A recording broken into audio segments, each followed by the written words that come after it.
Assalamualaikum warahmatullahi wabarakatuh. Perkenalkan, nama saya Tia Wulandari.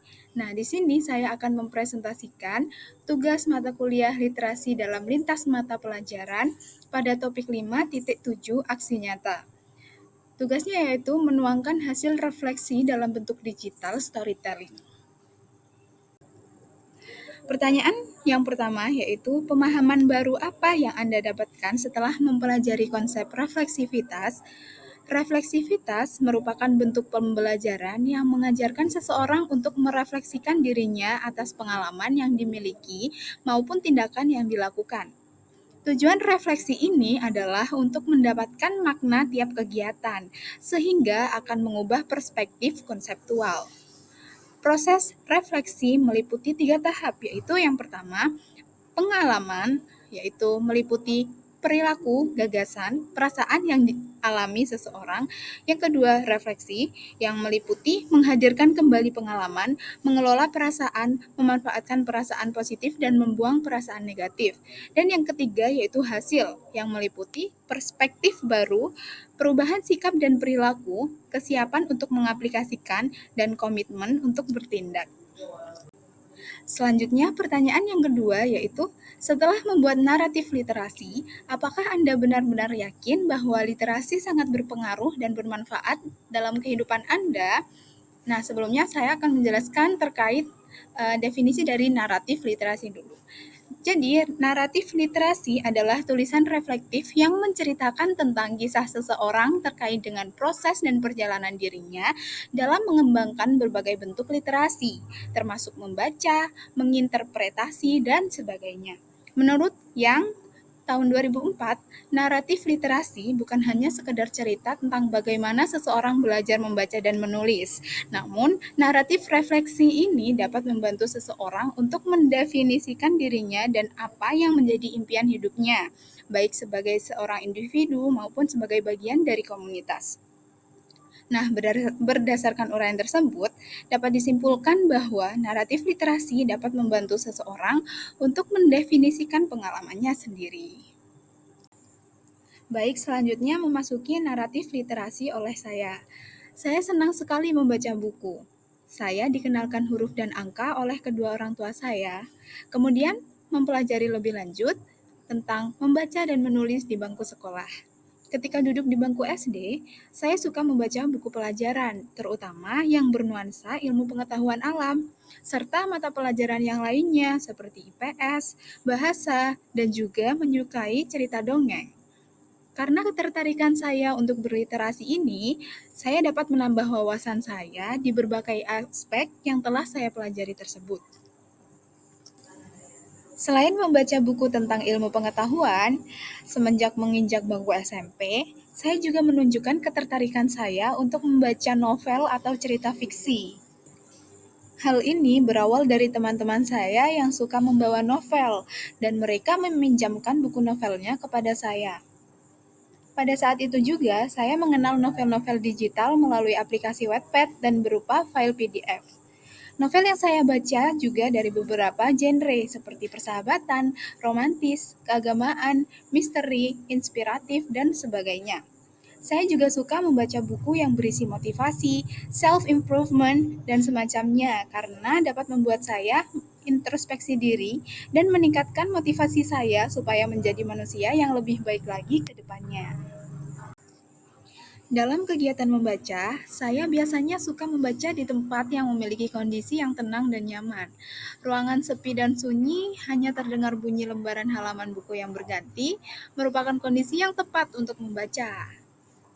Setiap kata, kalimat, dan paragraf membawa saya menuju ke tempat-tempat yang belum saya pijaki sebelumnya, dan saya tentunya juga merasakan emosi yang disampaikan di dalam buku tersebut. Ketika saya membaca novel, mata saya fokus pada setiap kalimat yang saya baca. Saya mencoba untuk memahami dan juga merasakan apa yang disampaikan, seolah-olah saya juga berada dalam dimensi tersebut sesuai dengan POV penulis cerita. Saya juga mengikuti program lain yang persyaratannya memerlukan penulisan esai, yaitu program Pejuang Muda tahun 2021 dan program Pendidikan Profesi Guru tahun 2024 gelombang 2 yang sedang saya ikuti sampai sekarang ini. Dalam menyusun esai, saya perlu mencari ide, menyusun kata-kata, serta mengolah argumen supaya dapat tersusun logis dan menarik untuk dibaca. Dan alhamdulillah pada akhirnya saya berhasil lolos dan diterima menjadi mahasiswa PPG calon guru saat ini. Selama pengalaman saya membaca dan menulis, tentu saja saya pernah mendapatkan pujian maupun kritikan. Pengalaman saya ketika mendapatkan pujian, contohnya yaitu pada saat menulis suatu cerita pendek, menulis puisi, menulis pantun.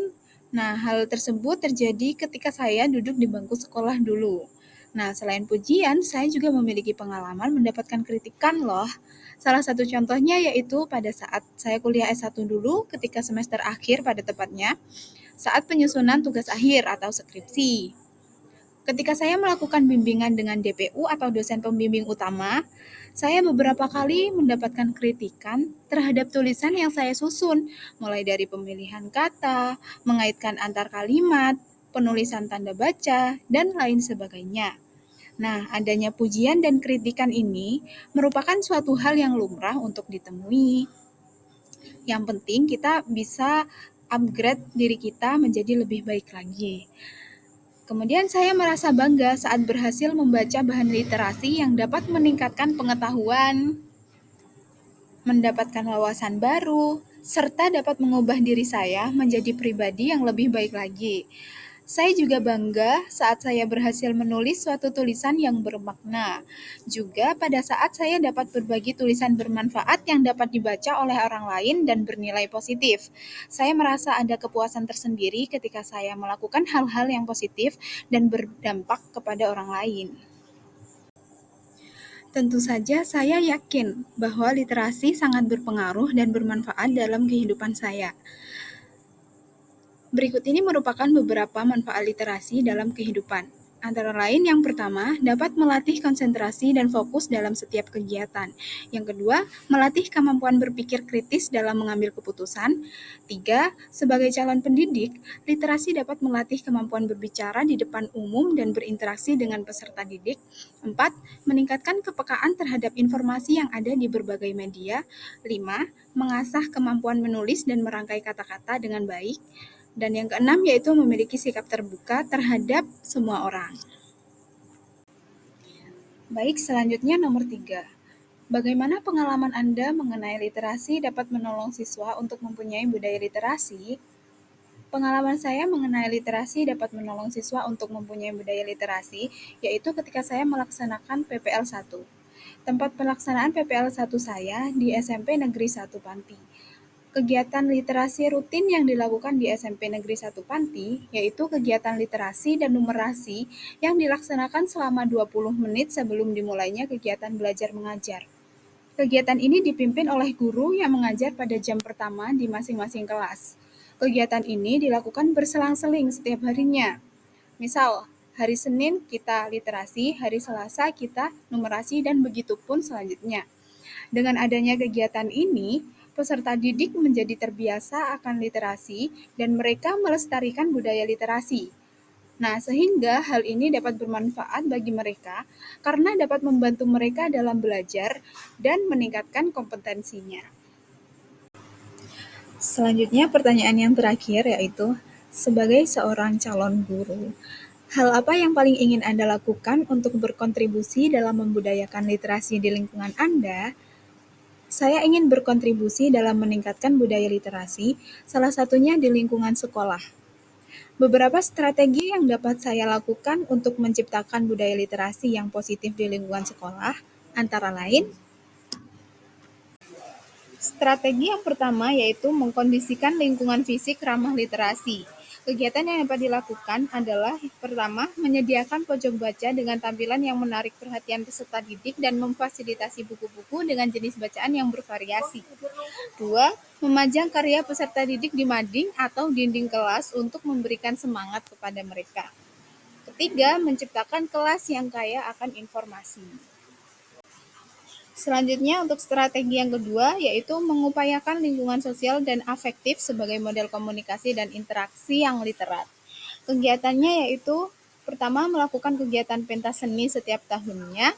Kedua, memotivasi peserta didik untuk aktif dalam kegiatan ekstrakurikuler.